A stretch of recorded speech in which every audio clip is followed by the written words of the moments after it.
Bismillahirrahmanirrahim. Assalamualaikum warahmatullahi wabarakatuh. Waalaikumsalam warahmatullahi wabarakatuh. Oke, kembali lagi teman-teman di pertemuan yang ke-9 untuk membahas. Sekarang kita masuk ke pembahasan nun taukid ma'al fi'li di kitab Jami'ud Durus Al-Arabiyah. Oke. Nunat taukid, nun taukid. Ihdahuma, salah satu dari, ada di sini tuh nun taukid ada dua. Ihdahuma saqilatun. Satunya itu dinamakan nun taukid saqilah maftuhah, baris fathah. Wal ukhra khafifatun. Nah, yang kedua itu namanya nun taukid khafifah atau nun taukid yang ringan sakinatun. Nah, itu barisnya itu nanti sukun. Waqad ijtama'ta, kemudian kata musannifnya, ini saya kumpulkan keduanya atau contoh nun taukid sakilah sama nun taukid khafifah itu contohnya dikumpulkan fi qaulihi ta'ala dalam firman-Nya Allah Ta'ala. Bismillahirrahmanirrahim. La yusjananna wa la yakuna minas sagirin.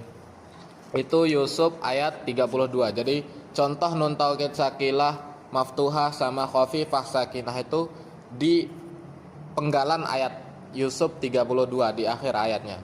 La yusjananna itu contoh nun taukid sakilah, wala yakunam itu contoh nun taukid khafifah.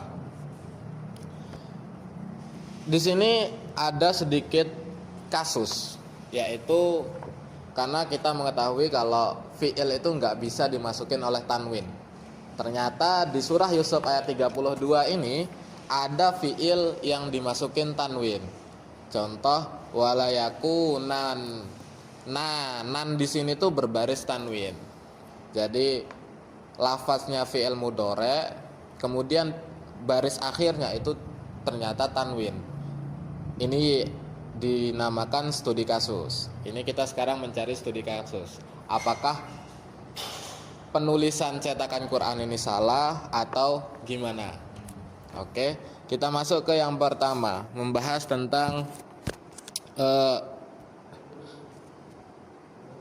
asal dari kalimat layakunanna, kok bisa jadi tanwin. Oke, yang pertama itu di situ kita harus sepakat dulu bahwa itu bentuknya fi'il mudhari'nya itu berbentuk mudhari' ghaib mufrad. Jadi satu orang.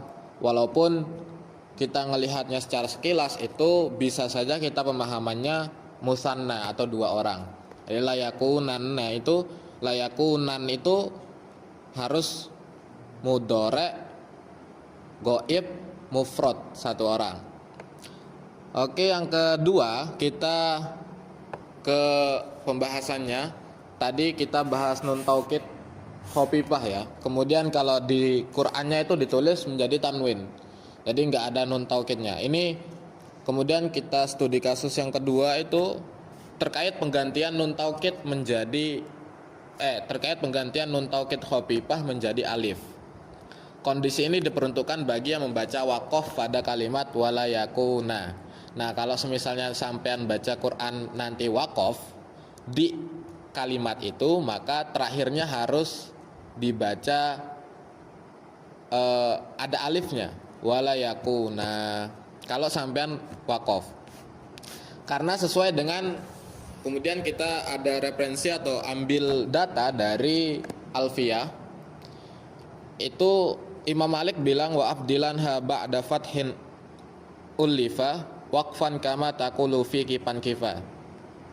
Dengan mengacu kepada kaidah basriyin yang mayoritas bahwa nun taukid khafifah mauquf jika sebelumnya dibaca fathah, nah wala yakuna itu nun akhirnya dibaca fathah, maka nunnya yang kedua itu nanti diganti alif. Jadi kan nun yang pertama yakuna itu huruf asli fi'il mudhari, kemudian ditambahkan nun taukid khafifah. Nun taukid khafifah yang kedua nanti diganti menjadi alif. Ini kaidah basriyin. Nah, terus kemudian di kitabnya ini kata bilang wayajuzu, dan boleh antak tuba engkau menulis an-nuna nun khafifah bil alifi dengan alif. Jadi kamu boleh nanti nulis nun taukid khafifah itu digunakan alif ma'at tanwin, disertakan dengan tanwin.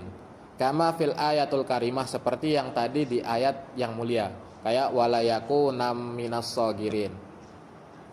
Kemudian katanya wahwa madhabul kufina. Nah, ini merupakan madhab ahli Kufah, qiraah ahli Kufah. Fa in waqafta 'alaiha waqafta bil alif. Apabila engkau waqaf di ayat itu, maka waqaflah dengan menggunakan alif. Wa yajuzu an taktuba, dan boleh engkau menulis nun taukid khafifah. Tadi kan kita kalau waqaf nulisnya itu menggunakan alif. Nah, kemudian kalau ulama Basriyin wa yajuzu an taktuban nun, kamu juga boleh menulisnya dengan nun. Jadi tetap nun, enggak diganti dengan alif. Oke, terus yang kemudian yang ketiga studi kasusnya, ketika dibaca wasol maka tulisannya akan tetap kayak di tulisan Al-Qur'an. Di tulisannya tetap ada alifnya. Nah, disinilah sumbangsah suratut tanwin yang sangat diperlukan.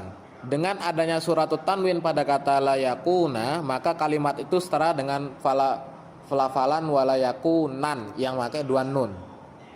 Nah, tulisannya kan walayakunan itu pakai alif terus ditambahkan tanwin. Kemudian kalau itu setara kayak kita ngucapin walayakunan pakai tanwin nun dua. Hal ini tentu sesuai dengan kaidah penulisan Rosem, sehingga kalimat tersebut bisa menghimpun dua opsi pembacaan waqaf sekaligus wasol. Nah, terus kemudian kalau kita pakai contoh ini, studi kasusnya, kenapa penyimpulannya akan jadi seperti ini. Setiap tulisan Al-Quran itu pasti ada faedah di dalamnya.